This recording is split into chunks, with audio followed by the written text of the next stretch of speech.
Good evening once again, brothers, sisters, friends, enemies, frenemies, etc. And welcome once again to the Leo and Larry show. I'm Leo and my co-host, I'm Larry.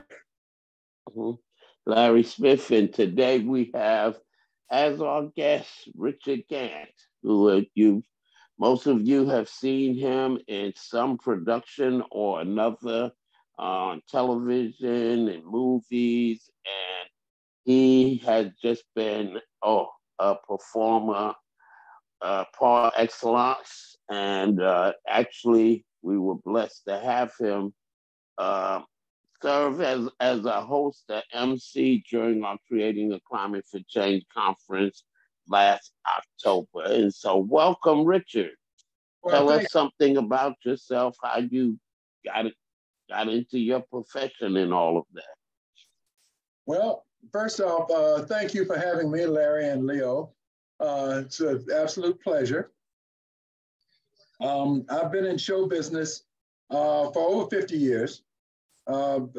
Interestingly enough, I, I stumbled into it. I had gotten out of the Air Force and was back at college, and I was going to a school called Merritt College at that time in Oakland, California. At the exact same time that Huey Newton and Bobby Seals was going there. And we had That's what I thought of. Yes, yeah, that's where they went to college. Yeah. right. And Mhm. there was a community college. The first BSU in the country was formed right there. And it was all very interesting. Now here I am getting out of the service into this revolutionary atmosphere. I'm out of Berkeley, California, right? Get back to Mhm. Berkeley, and my little sleepy college town had turned upside down Mhm. with all the revolutionary fervor that was happening. The Hells Angels, you have to remember, were in the hills of Oakland at the time. And right outside of Berkeley is Oakland, or right outside of Oakland is Berkeley, whichever way you want to look at it. Mhm. I had gotten out of the service having only read one Black book in my life. Here I am, Wow. 21, 22 years old, and I had only read Native Son. That's it. That's it. Mhm.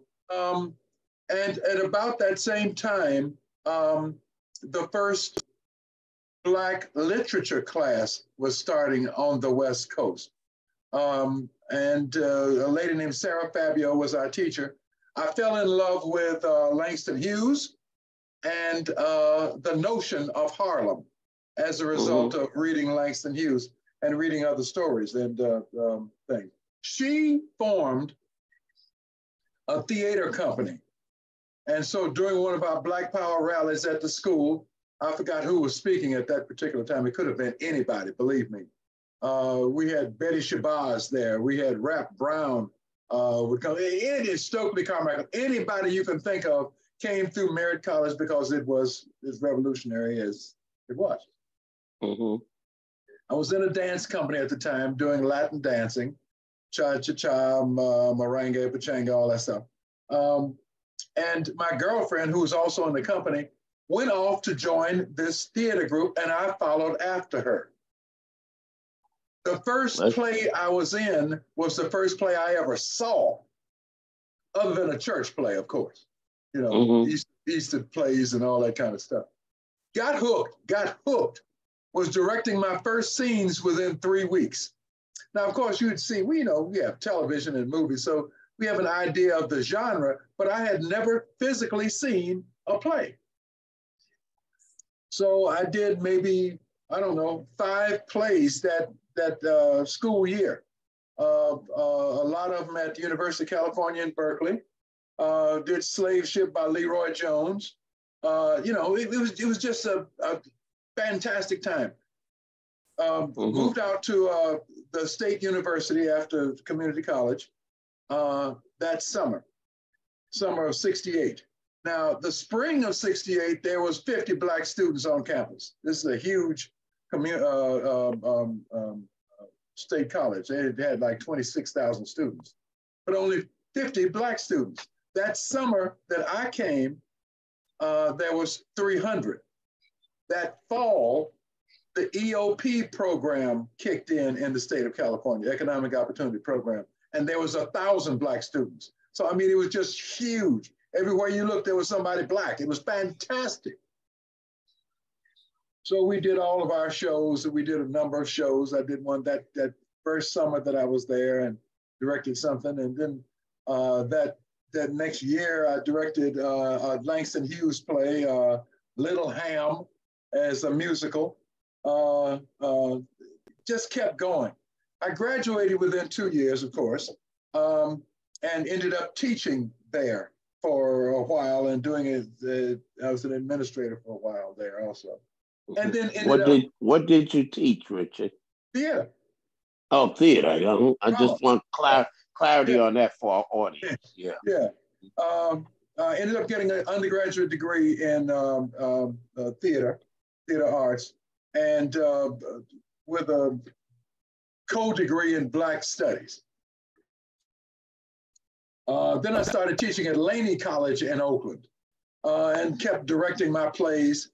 And interestingly enough, we did a play that summer. This would be the summer of '73, I think.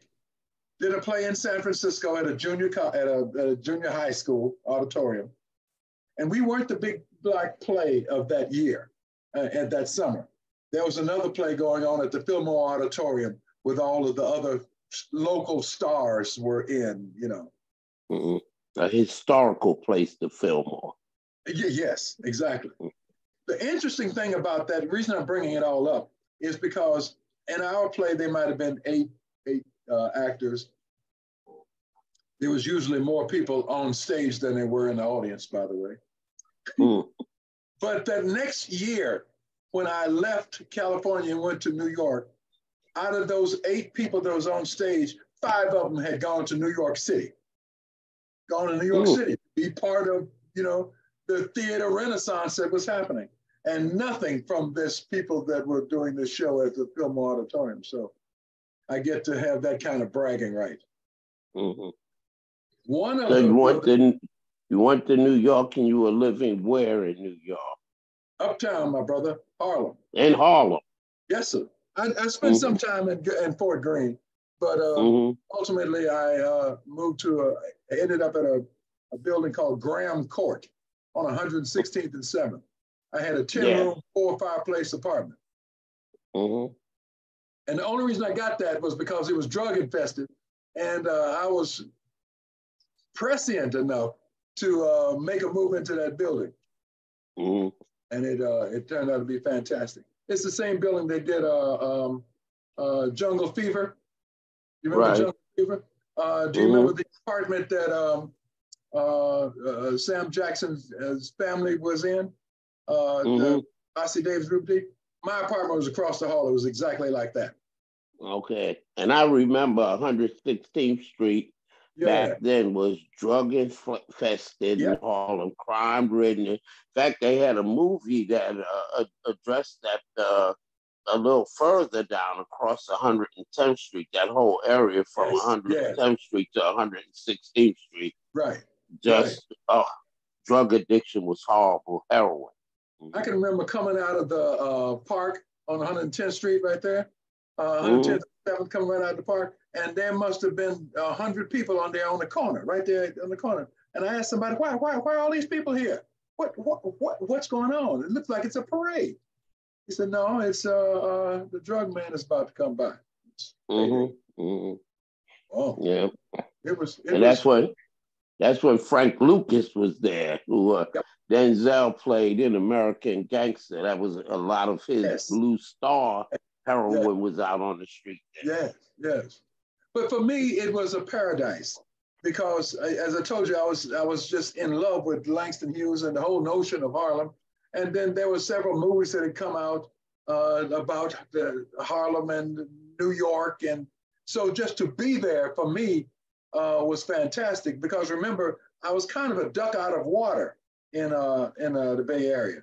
And you get to New York City and everybody there is exactly like you. They came from somewhere else. They were maybe bigger than life where they were from, but it wasn't going anywhere. They had to be somewhere else. And so we all end up in New York, great amount of us in Harlem. At that time, there was something called the Black Theater Alliance that had 20 Black theaters in New York City. So it was just a wonderful, wonderful time to be alive. When I was back in Oakland, going to Merritt, discovered Langston Hughes, got to Cal State and discovered Wole Soyinka, the Nigerian playwright and poet, the only African playwright and poet that has gotten a Nobel Prize for literature. So I was doing his thing. And when we got to New York, then it's all about what your passion was, what drove you here, what are you bringing? And for me, it was this connection between Africa and the United States, trying to pull that together from Harlem.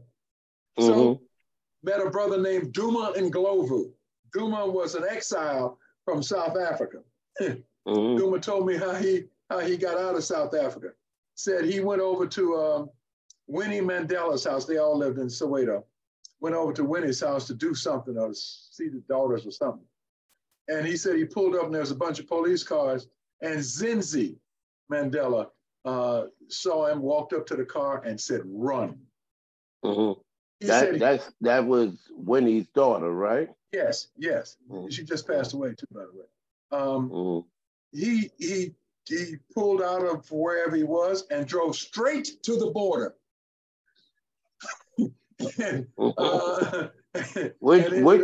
I'm wondering which border now, because at that time, all of it, there was revolutionary fervor going on everywhere. Did he go to Angola, Mozambique, Tanzania? Where did he go? It wasn't Mozambique. So it had to be Tanzania. When you think it had to be Tanzania. And he stayed there in a revolutionary camp or in a soldiers camp or something until he could figure out a way to get to the United States. So Duma ended up being one of those kinds of people that you meet once in a lifetime during a certain period of his life where he just blossomed, just zooms. He was one of those kind of guys that walked into the Lincoln Center and they listened to him and he was able to pull off some things that ultimately ended up being, what was the movie? The play and the movie. I can't think of it. He brought one play from South Africa that turned the city upside down. And then he brought this other piece that blew everybody away and won a bunch of awards, theater awards. So Richard, who was in New York? Who was in New York with you then? Because I know you have a lot of friends who are well known, like Samuel L. Jackson and Denzel. Were you working with them then, or? I directed Sam in a couple of things and acted on stage with him on another. I shot. Denzel was in a play called, it was about Malcolm X. And he was so fantastic in this play that every time he walked out on stage, it was a two-man play. Every time he walked out on stage, there was a collective gasp from the audience because he so embodied Malcolm in just the walking out. So I actually shot that play. I don't know what a film is. But I shot it. No, that's why they picked him for the movie, probably. Exactly, right? Exactly, and that was his change. Morgan Freeman, I directed Morgan and was on stage on Broadway with Morgan. Everybody you can think of that's my age that's out here now was in New York then. It was fantastic. It was fantastic. Well, let me ask you for our mutual friend Flo. Was she in New York also then? Flo was in Washington, D.C. We did a play with Sam in Washington, D.C. and she came to the play. She was looking for a friend of hers that had gone to university with her in Boston, and she thought he was in the play, and he wasn't. But me and Flo hooked up. Flo was part of a group of young Black political operatives, workers, that hadn't existed before. This group started, this was like 1978. No, it's later than that. 78, 79. These people were working on the campaigns of various and sundry people, and later on ended up being chiefs of staff and all of that. Well, this was the first part of that group, the first peopling of that group, and Flo was a part of it. And it was fantastic to see these guys. I, didn't know that they existed. It was fantastic. So Flo and I hooked up. Later on, in another 2 or 3 years, was my first trip to Nigeria, to Africa. And then I ended up getting, having a chance to interview to be campaign manager for this governor. And I came back to Flo and I said, Flo, listen, here's this opportunity for me. Get me here. Let me understand what's going on in Nigeria so I can pull this off.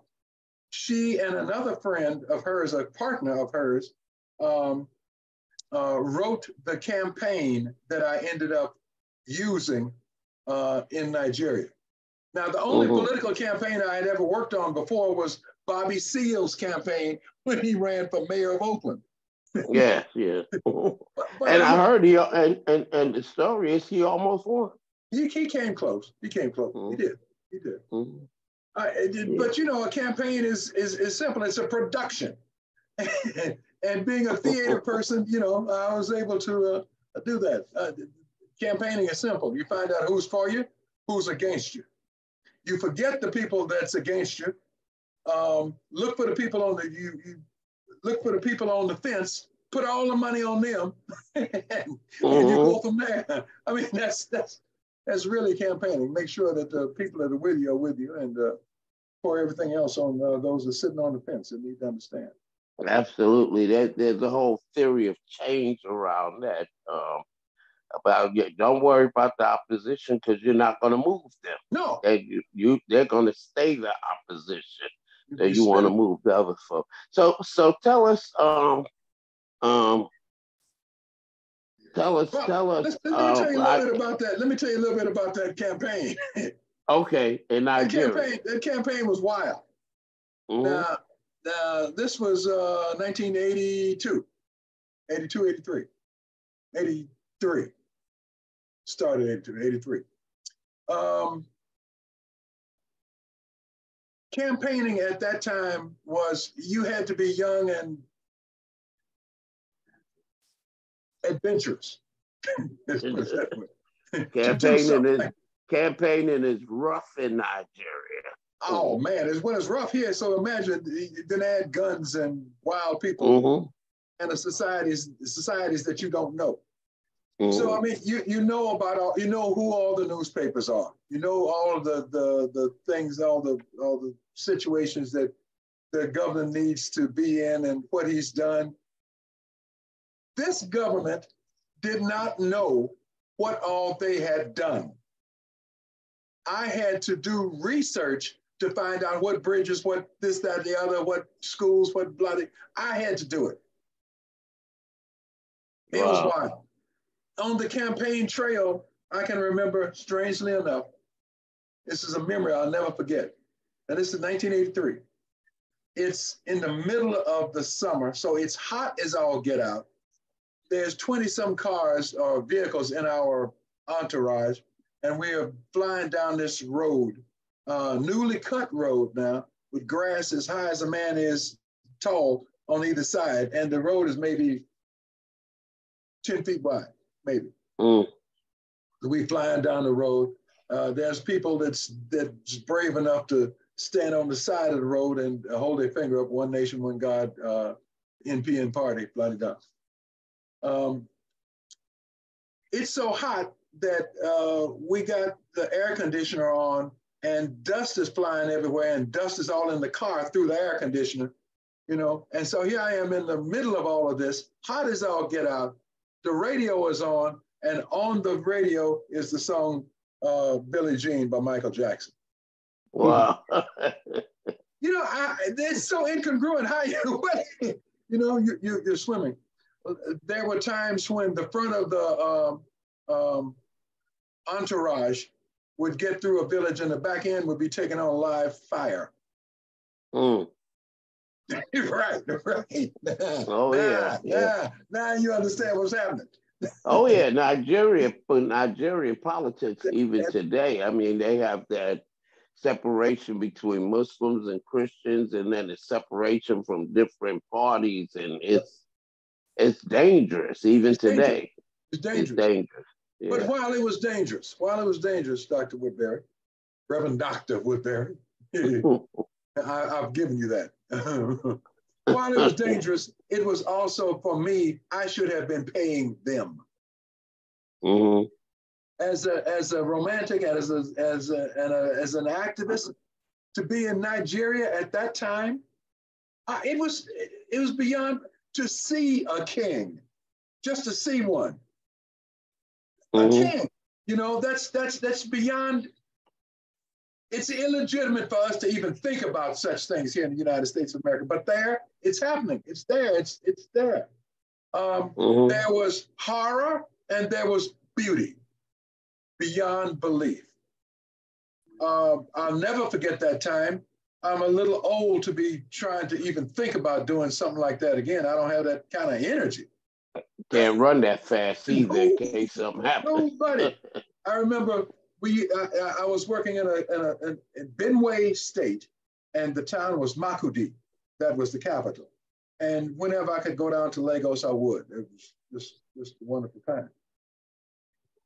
And a guy asked me, said, we were at the Holiday Inn Hotel, which at that time was one of the big hotels on the island. He asked me, say, I've been watching you for a while there, Mr. Gant, but I have to ask you, if things go wrong, do you have a way out of here? I said, my brother, I'm with the governor. I'm good. He said, do you have a way out of here? I said, man, I'm all right. Now, here's the backstory. There was a woman, can't think of her name right now. Her daughter was, she's American. Her daughter was a lead model at that time, and you saw her pictures everywhere. She was a black Barbie doll beauty, her daughter, and she represented Omo Soap, I think was the name of it. Pictures everything. She was arrested on some kind of charge. They let her go after a week, gave her a passport back and let her go. And she stayed. Now, there was a coup, and I just happened not to be in the country. She was rearrested and stayed in prison, Kirikiri, for I think over a year. She was finally able to get out. But it was that kind of tense kind of thing, you know. It was brutal. Now, one other strange thing, there was a government house, Benue State House in Lagos. All of the states have a house there. That's the house, the house for them, the government house. I used to stay there when I went down to Lagos, when I could. And there was a bunch of movies around.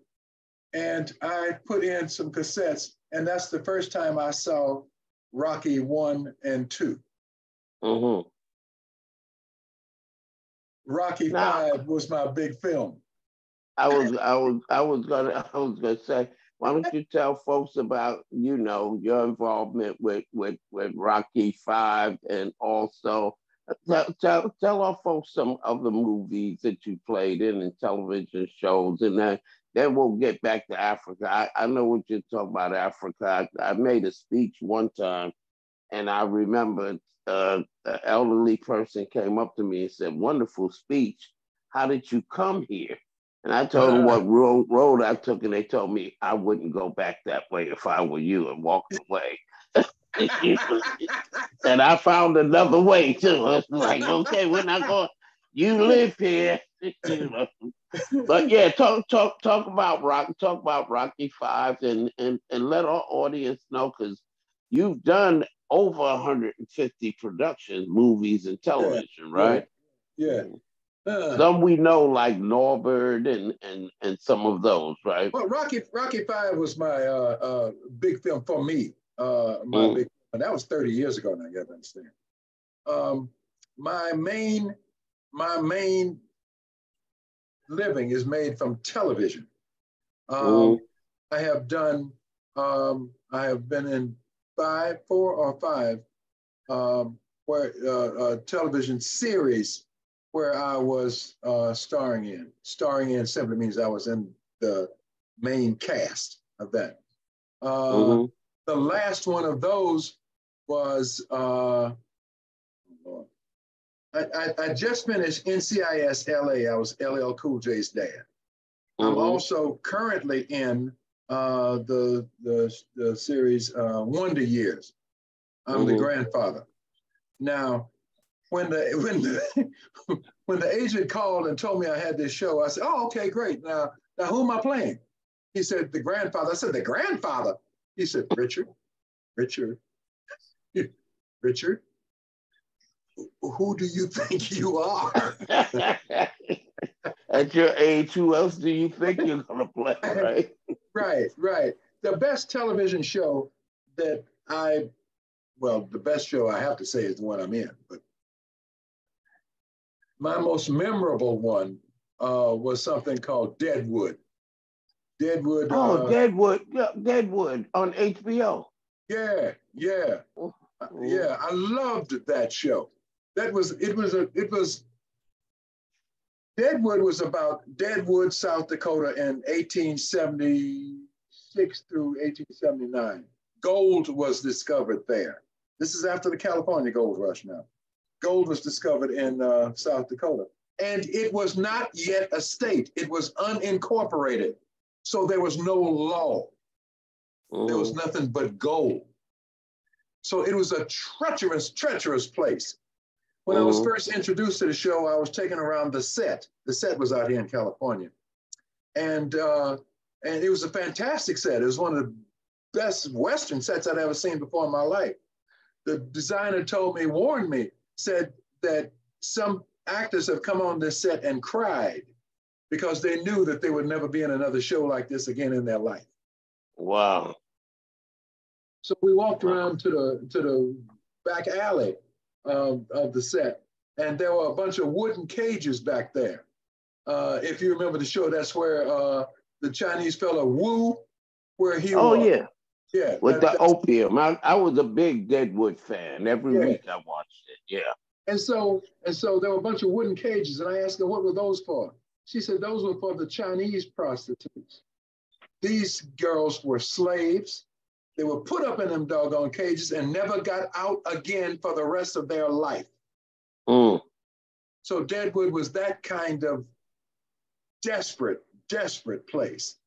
There was some signs that said 5 cents on one of the cages or some of the cages, and that's for those girls that's getting ready to die. You mm, know, 5 cents, you get up there in a cage with them. So it was a desperate mm. place, desperate, Yeah. desperate. But it Based was on also reality. based on reality. But Mm, but for an actor, it was ultimate. mm. I did so many other shows, man. I don't know what the heck I've done. Yeah, you were in a lot of other shows. You've done movies, Crush Yeah, Groove, yeah, yeah, Norbert. yeah. Yeah. Interestingly enough, I'm getting more. I'm getting a lot. I'm probably getting more work now than I got in any other period in my life.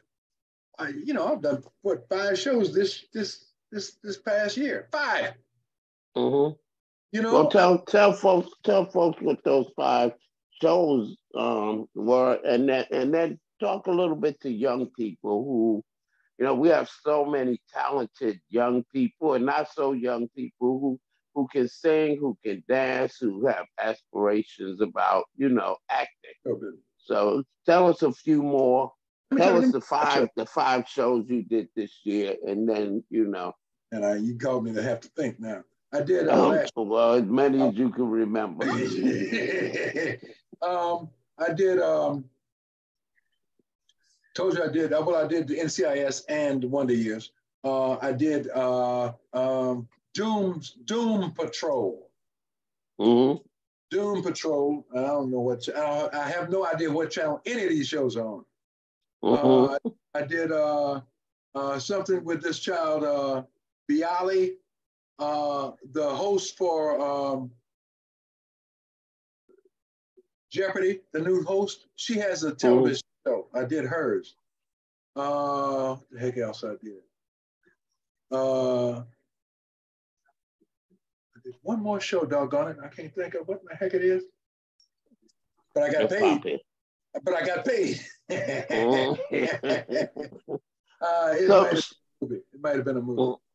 Yeah. So what advice do you have for young people? And then let's talk about the campaign that you're working on now, the 1 million voices, which is a global campaign. Okay, let's do this to the young people first. Mm-hmm. There's a book called Acting Professionally by Robert Cohen that I used to teach out of when I was teaching school so many years ago. That book is still, it has been redone a number of times, and it's still awesomely relevant. One of the things that he'll tell you to do, he'll try to talk you out of going into this business as a profession. He'll try to talk you out of it because you're going to be disappointed. You're going to be you're going to be hurt. Very few people make it, and those that make it, look at the statistics. Back in the 90s, when I left New York, coming to California, doing the show film Rocky Fire, out of the 100 or so thousand actors that was in Actors Equity, I think the average salary, the average amount of money that they would make a year, something like $5,000. Oh, wow. Right. The only thing that sustains us, those that last, those that can make a living in it, only thing that sustains us is the clear notion that we are doing what we are put here on the face of this earth to do. Now, if you don't have that kind of, it's not commitment, understanding about you and this, then you're not going to survive simply because of the amount of people that do understand that and are going to be up against you. Mm-hmm. Acting is about, at the next level, acting is about auditioning. I was having multiple platforms. Back in the 60s when you started and in the 70s when you started, there were 3 major television channels in the world.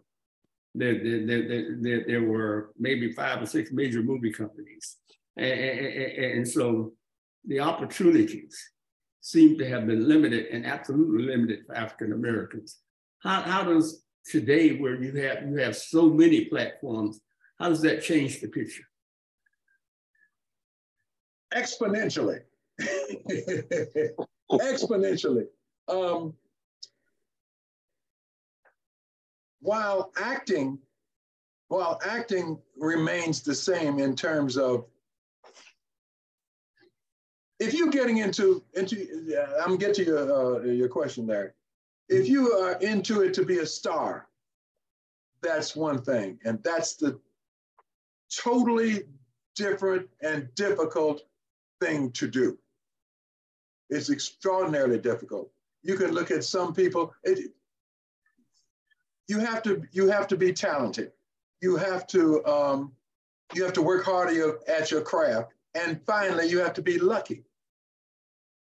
So all three of those things are caught up in the acting side of show business. All three of those. The production side, which is what you're talking about, Larry, is you can make a movie with your doggone with your cell phone and sell it. You can do productions that start as podcasts and move on to the next step and the next step and the next step and do it. Content is king. Content means shows. With all of these different platforms, all of these different channels, all of these outlets for shows, they're constantly looking for new ones. So the production side of it, the ability to pull something together and put it on screen and make it coherent and magical and fantastic is very possible. In much the same way as I was able to go and do a campaign, a political campaign in Nigeria, it is possible to put up a show with some skills that you might have that's outside of show business. It's possible. There are a whole bunch of new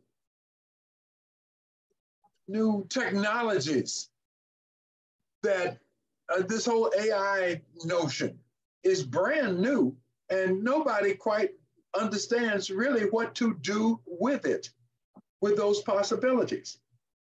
So you as an entrepreneur, as a manager, as an artist, as a person who is a thinker, this very possibly is the arena for you. It's all possible. When I got to New York in the 70s, everybody I was on stage with, just about everybody, had at least an undergraduate degree and probably in theater. That's what I was up against. Now it's not so much about theater. The problem, though, is that if you don't do theater, you probably have no idea the limits you can go. So theater is that needed and necessary. Right. Interestingly enough, to get around to your point, Reverend Woodbury,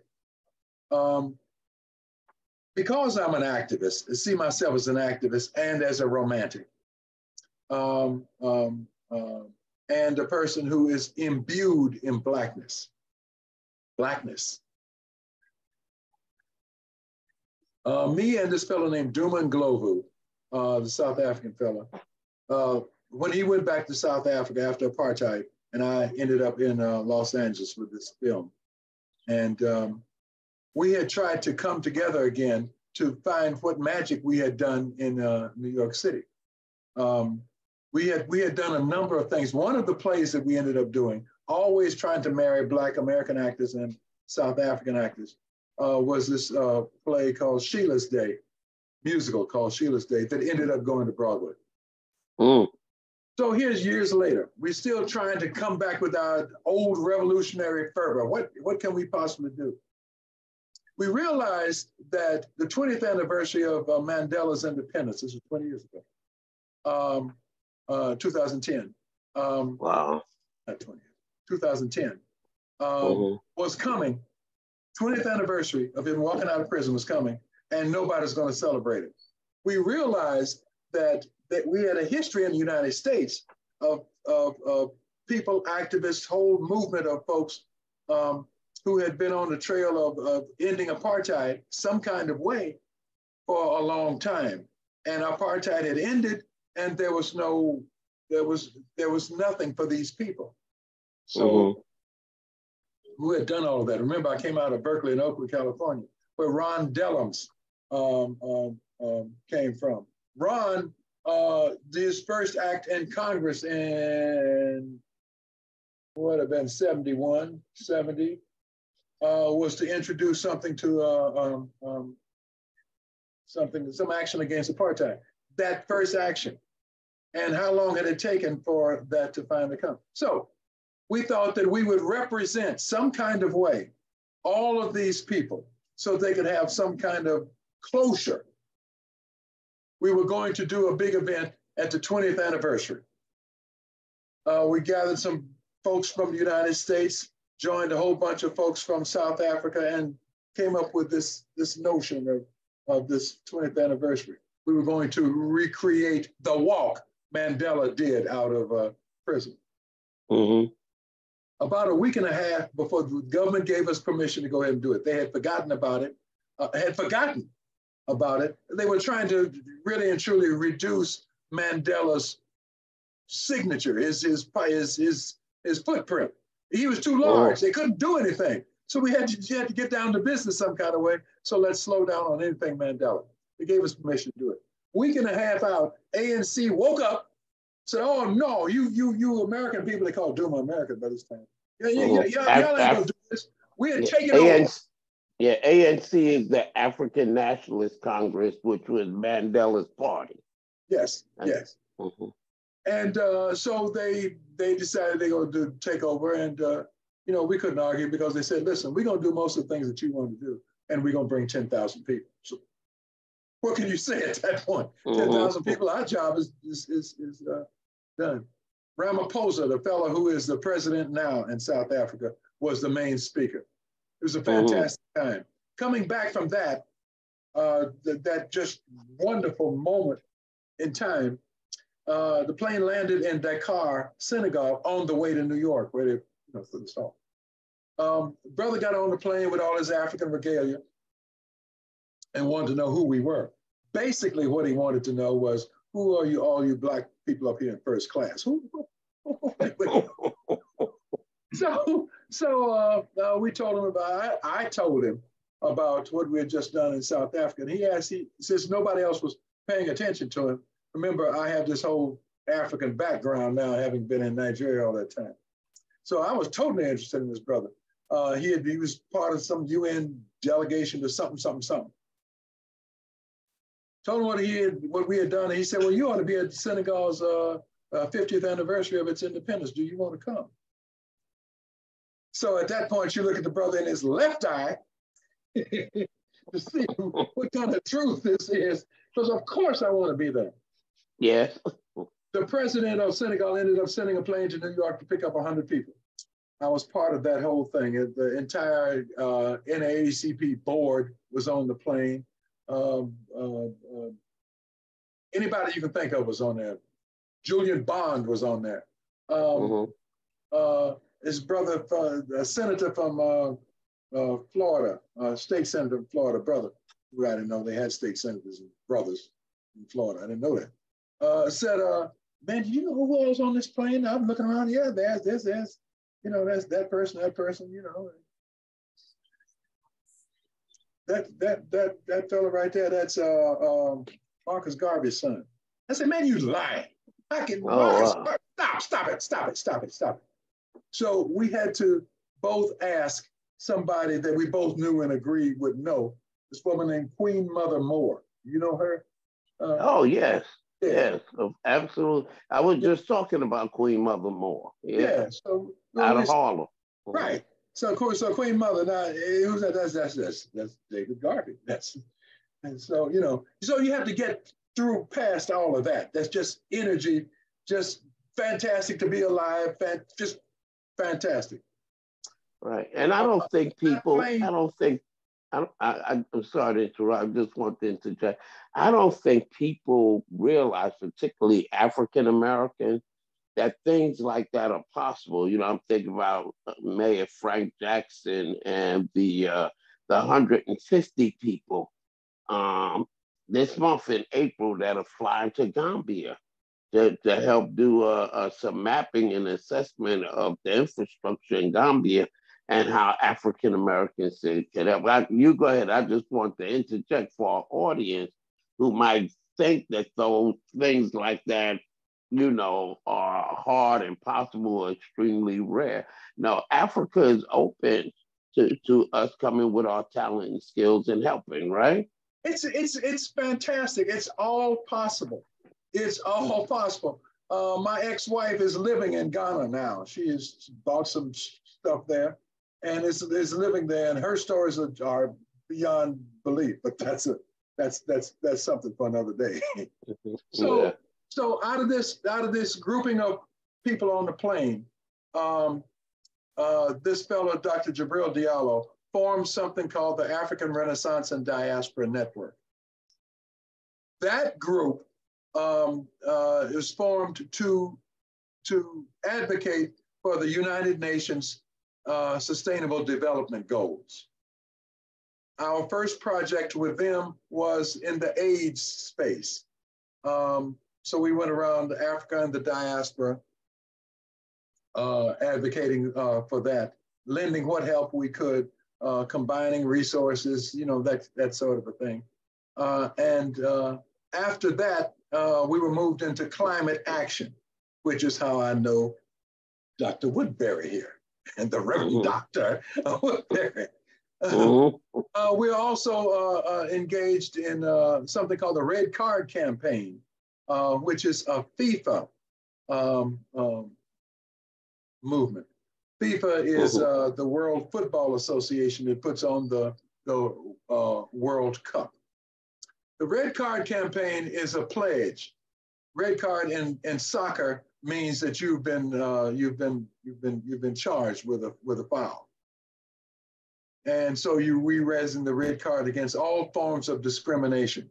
And we pledge to end all forms of violence and discrimination against women and girls. And so we go around Africa and the diaspora getting these pledges, people make pledges. We wanted to get 1 million pledges. That's what FIFA has charged us with doing. And it's an interesting campaign. It raises awareness. You go to the president of the country, and usually the first lady will end up being the head of the campaign in that country, and people will raise cards, and it's an awareness kind of a thing, and it begins to open the door to a discussion. Well, in South Africa, when we were there, we had some people that were saying, this is wonderful. This is a wonderful, wonderful thing. We have a huge problem here, and this kind of raises awareness, but it doesn't help us. It doesn't help the people who have been abused. It doesn't offer solutions. It raises awareness. We have a problem with mental health here. And our way of handling for these women, these abused women, is through group kinds of things, focus groups kinds of things, where we ask them to tell stories. And the power of story, as we all know, is huge. The human condition is wired to understand things through story. If you listen to a person's story, if you listen, you are engaged. You have stepped into either that person or into that story. If the person who is traumatized, the abused person, can get that story off their chest, it is healing. It is also healing to the person who hears it. So why can't we use that some kind of a way? And they propose we do something called 100 Voices. Well, we are into global campaigns. So our notion is, no, let's do 1 million voices. It's a fantastic notion. We'll figure out how to do it. Let's do 1 million voices. Right. And let me give some clarity. Let me give some clarity to the audience too.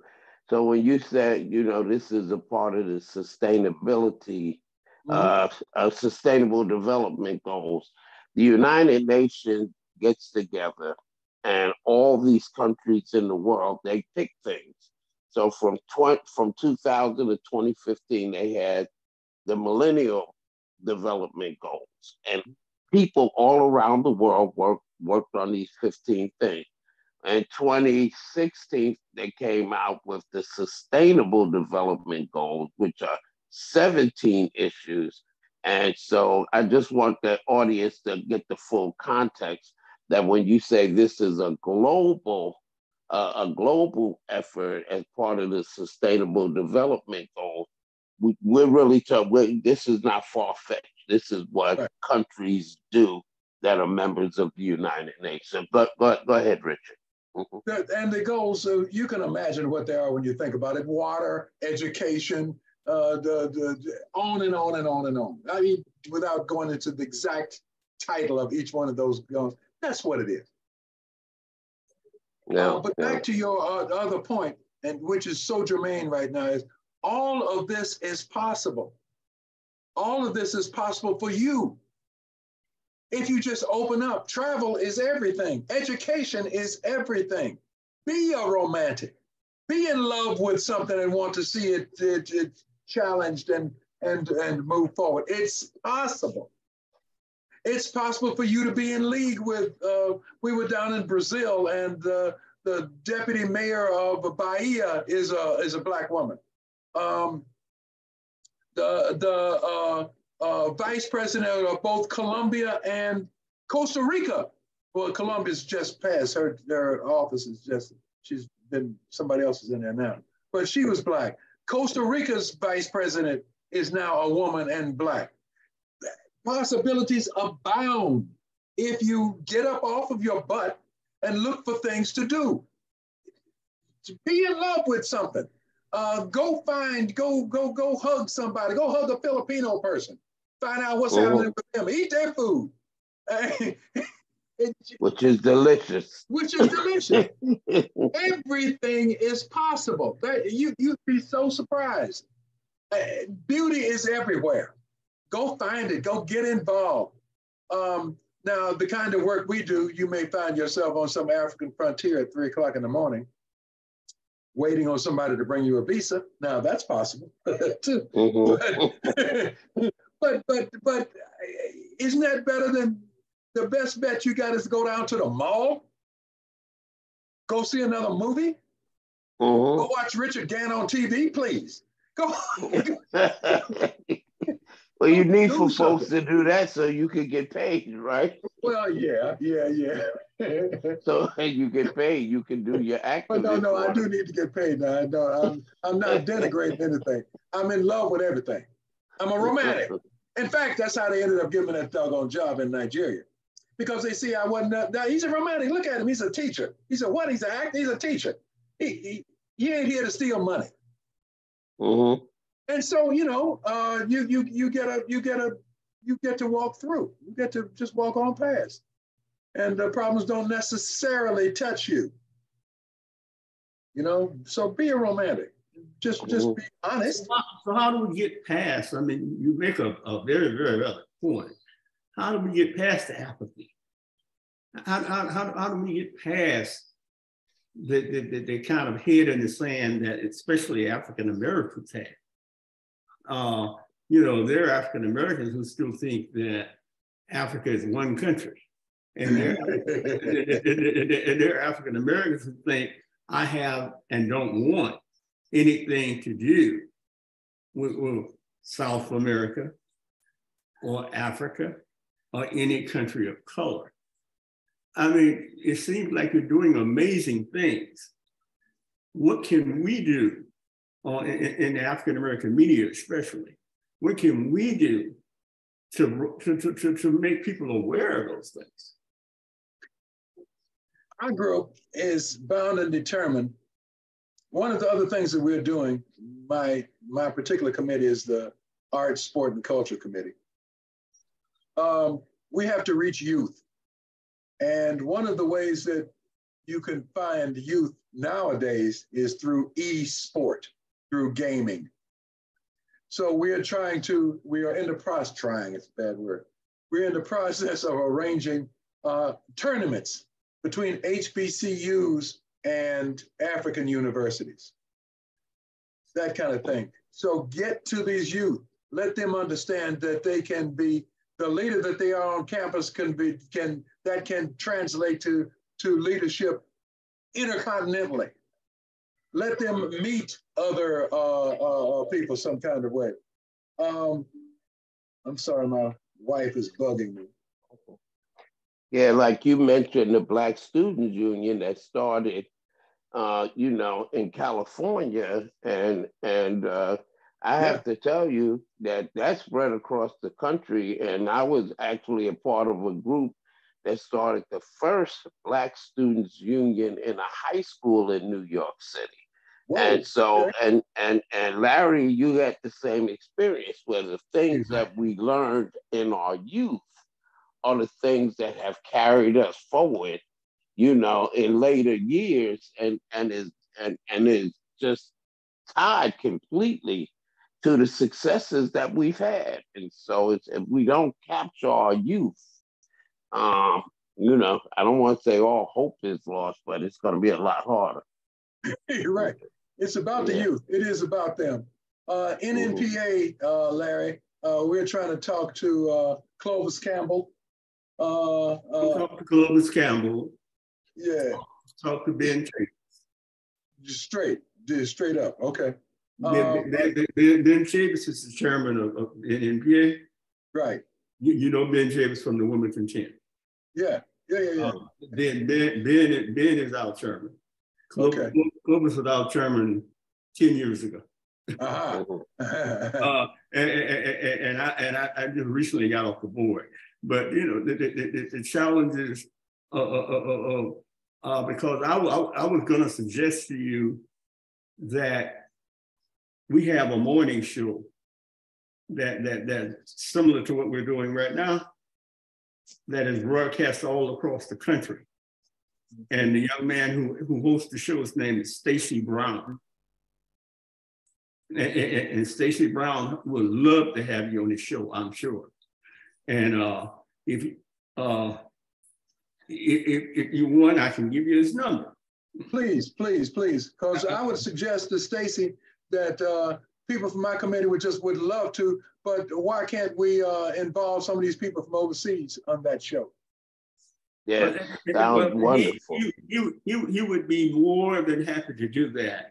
The thing about it is, we're reaching out and we're trying to be a part of the community. We were a 190-year-old organization that has been working for civil rights and for community change all of our lives. Sometimes, and most of the time, I should say, at the detriment of us financially, because we create what is the truth that most people don't like to hear outside of our community, and so the reality is, stories like yours are the kind of truth that our community needs. You mentioned young people a second ago. Reverend Whitbear and I were talking, I think, months ago, and we talked about how do you approach young people when they've got video games, they've got all the other things that they've got going on. How do you get them there? And he and I came up with the concept that we try to go to the high schools and we try to get the leadership, the young African-American leadership. Right. Whether it be football quarterback, whether it be the basketball star, or whether it be someone along those lines. And we bring them into a positive relationship. And then they, in turn, will bring the rest of the student body, or some members of the student body, into the process.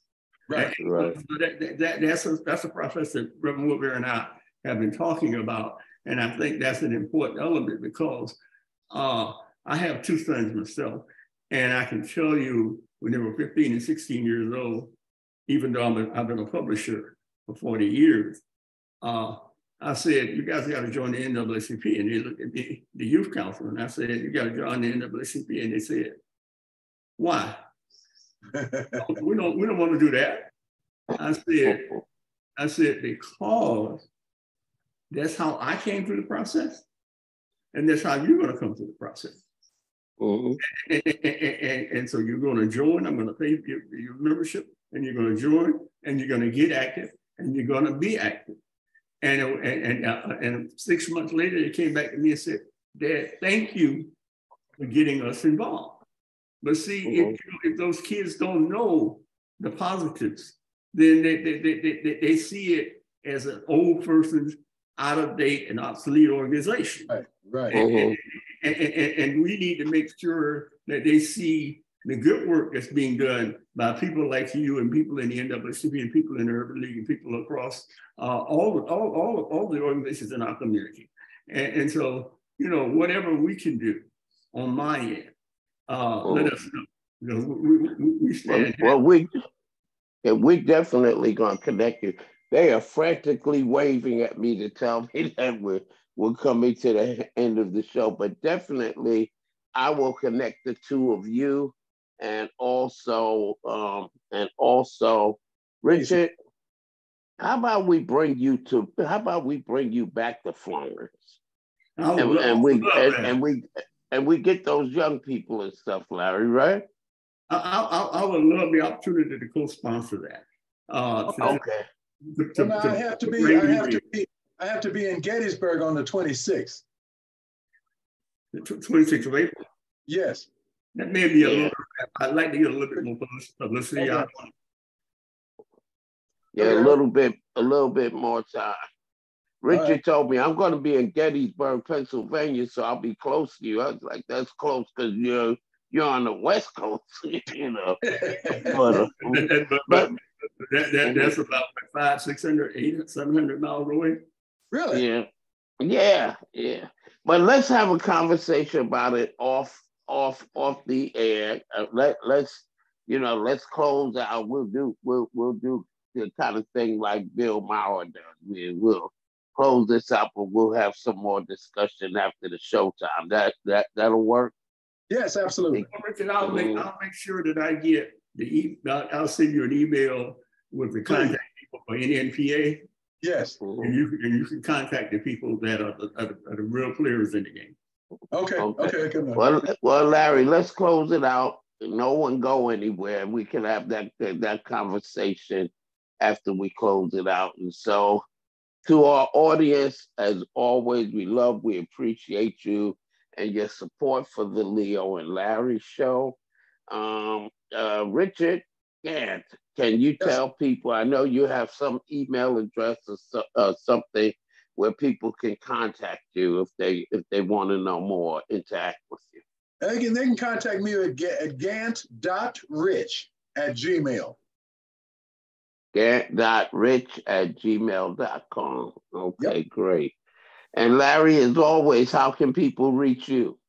They can reach me at Larry Smith at the Community Times newspaper at SC Village, Village Garden. I keep forgetting my email address. I mean my website. Dash SC Village dash voices.com.